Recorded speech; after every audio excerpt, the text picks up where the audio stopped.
Hai ma'am, video makha chatajarakpa oina hanagi video yengbihodabasingdo yengbira matung asigi video se amuk yengbiyo natragadi gyan taba khara watkani step by step sum tapna tapna thakacharake bab tabidaba khangbidaba yauragasu adum haibiro ayangna bijariba number sida adum pau phobiro natragana comment tobiro ayangna hijaba khangjaba oiragadi soidana adumgi mating pangjage channel asibusu mayamna like subscribe tawbiramo adudi mayam matamangan dabida amuk screen da yengbirasi muragi mokhang phabagi oyar kapado smaina lam tingthoga lam ma kitang hena kapiro smaina si chang ogera sum kapiro yengaga pajeng yami matungina pajeng do chamaga kun gi chang oiragadi yaringai hꯧꯖꯤꯛꯀꯤ ꯆꯥꯡꯁꯦ ꯀꯛꯄꯤꯔꯣ ꯍꯦꯟꯇꯣꯛꯑꯒꯗꯤ ꯁꯨꯝ ꯈꯔ ꯑꯗꯨꯝ ꯍꯦꯟꯇꯣꯛꯄꯤꯌꯣꯕꯀꯣ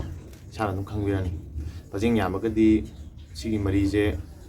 ꯌꯥꯝꯅ ꯆꯪꯉꯅꯤ ꯄꯖꯦꯡ ꯌꯥꯝꯗ꯭ꯔꯒꯗꯤ ꯌꯥꯝ ꯆꯪꯉꯔꯣꯏ ꯃꯣꯔꯥ ꯁꯥꯕꯒꯤ ꯃꯑꯣꯡꯁꯦ ꯃꯈꯜ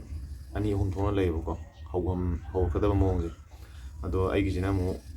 ꯃꯌꯥꯝꯅ ꯍꯥꯟꯅꯗꯒꯤ ꯈꯪꯕꯤꯔꯕ ꯌꯦꯡꯉꯣ ꯈꯪꯉꯒꯅ ꯈꯪꯉꯦ ꯈꯪꯗꯕꯁꯤꯡ ꯌꯥꯎꯔꯒꯅ ꯌꯦꯡꯕꯤꯍꯧꯔꯣ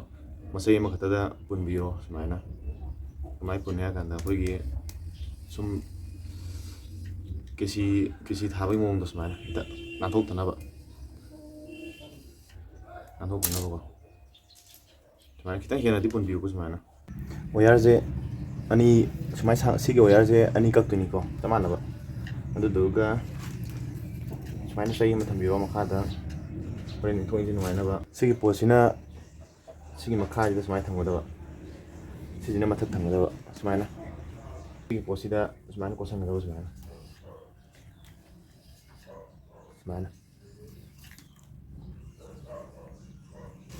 ꯀꯣꯠꯄ ꯑꯗꯨꯒ ꯁꯤꯗ ꯑꯃꯨꯛ ꯁꯨꯃꯥꯏꯅ ꯃꯊꯛꯀꯤꯗ ꯁꯨꯃꯥꯏꯅ ꯍꯥꯞꯄ ꯃꯈꯥꯗ ꯑꯃꯨꯛ ꯁꯨꯃꯥꯏꯅ ꯍꯥꯞꯄ ꯁꯨꯃꯥꯏꯅ ꯑꯅꯤꯁꯦ ꯑꯗꯨꯗꯨꯒ ꯉꯁꯥꯏꯒꯤ ꯑꯗꯨꯃꯥꯏꯅ ꯆꯞ ꯃꯥꯟꯅꯅ ꯁꯨꯃꯥꯏꯅ sida amtang kokot sumai si yong kot tomate ko suma ni sida tak la sumai kot ini ada di matang sumai na matang apa nih kain jalan nih juga kalau kau salah nih sumai silen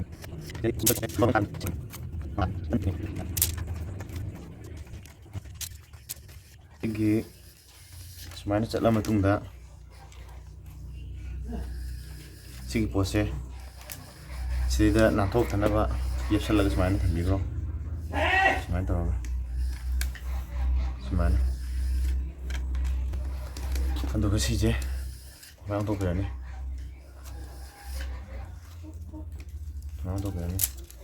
sumai thambani adu masai kakkiba oyar je mo sigi kano sida si pajing sida pullani chamana masai pulli mana sigi masida leiba pose si taruk niko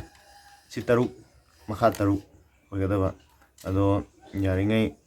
taruk natragasu yai kaisu kaide taruk sina khara thawtu thui haiba wani manga oita je mari oita je isa ya pamba kaisu kaide tawo ama khatang meyai dam khatang chalasu yai ngana daban chatpa je hana mayam da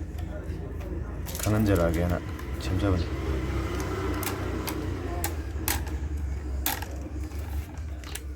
mana kiran saya main sama sini amas main hapus main hapus nama tak makatan ada juga kosan bos mana ama mengkot mana juga agak di sini singgah ini semana kan kena lalu si jung saya mana hapsan gitu semana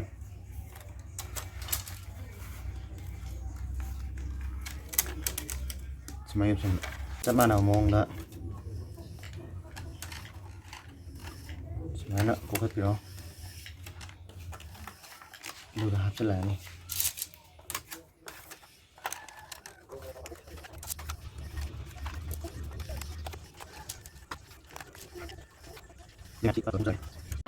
Semaina hap loi đấy Semaina loi mà tung Semaina pagi đấy Semaina ada juga Semaina kecil lah ini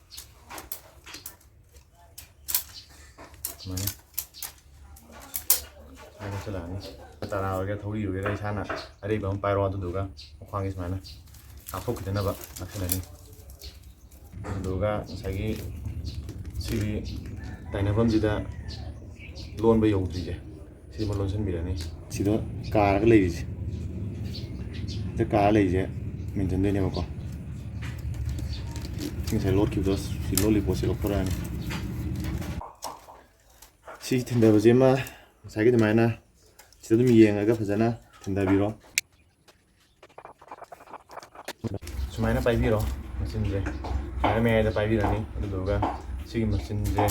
ꯁꯨꯃꯥꯏꯅ ꯃꯊꯛꯇꯒꯤ ꯁꯨꯃꯥꯏꯅ ꯐꯨꯗꯕ ꯌꯥꯗꯦꯀꯣ sumai pa ni ubuk sila juga langsung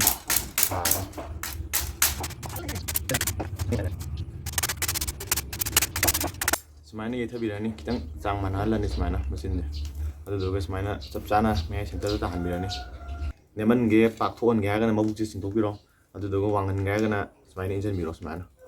kamai sintok na ka sumai na sumai sin thok pai ta sai sumai na sidam ni thok pa sumai ni thok pa sumai tu ne ba sai ma pai biro sai ma eta aina wangan ni ba aina on dori ba ceiling hap je phai ni phai roi je sigi me center gi blue ji da gi na on biro sumai thamaga sigi tara je sigi matang kita siu sang ne ba ko ai lo sala putu sang ne ba ado si tara oi gera ameta leibu gi sukai de akuk pale ga da aduga pe namaga sum sai mo pai biro sigi yo se me center sina si bok sap chan de ba sum gi jo sina si bok sap chan de ne oda phai roi de ni nona sumai thamaga sigi center blue ji da thamo aduga sumai na nap tau biro sumai na tau biro nisana nenthani ge wangan ge gi matung ina sembiro hapirani sumai na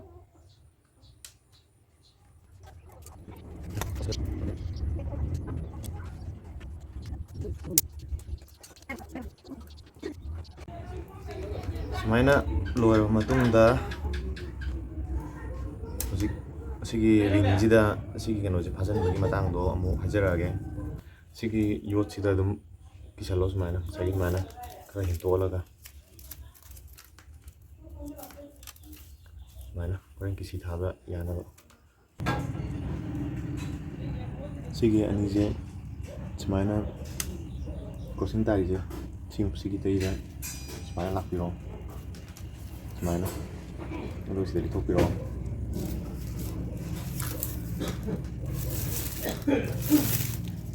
juga 이제 그냥 파기로 따라서 스마이 티켓을 내게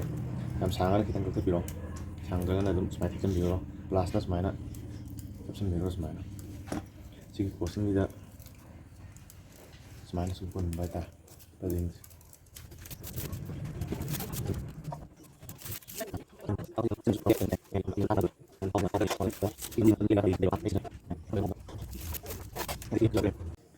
ꯃꯌꯥꯝ ꯑꯅꯤꯃꯛ ꯂꯣꯏꯅ ꯐꯥꯖꯤꯟꯈ꯭ꯔꯦ ꯁꯤꯗ ꯃꯔꯝ ꯆꯠꯄꯗꯣ ꯉꯁꯤꯒꯤꯗꯤ ꯚꯤꯗꯤꯑꯣꯁꯦ ꯌꯥꯝ ꯁꯥꯡꯉꯅꯦꯅ ꯉꯁꯤ ꯇꯧꯖꯗ꯭ꯔꯦ ꯑꯗꯨꯅ ꯍꯌꯦꯡ ꯁꯣꯏꯗꯅ ꯊꯥꯒꯠꯆꯔꯒꯦ ꯋꯥꯔꯧꯕꯤꯔꯣ ꯃꯌꯥꯝ ꯒ꯭ꯌꯥꯟ ꯇꯥꯕꯤꯗꯕ ꯌꯥꯎꯔꯒꯁꯨ ꯑꯗꯨꯝ ꯍꯥꯏꯕꯤꯔꯛꯑꯣ ꯑꯩꯍꯥꯛꯅ ꯄꯤꯖꯔꯤꯕ ꯅꯝꯕꯔꯁꯤꯗ ꯑꯗꯨꯝ ꯄꯥꯎ ꯐꯥꯎꯕꯤꯔꯛꯑꯣ ꯉꯁꯤꯒꯤꯗꯤ ꯃꯇꯥꯡ ꯁ꯭ꯋꯥꯏꯁꯤꯗ ꯂꯣꯏꯁꯤꯟꯖꯔꯒꯦ ꯚꯤꯗꯤꯑꯣꯁꯦ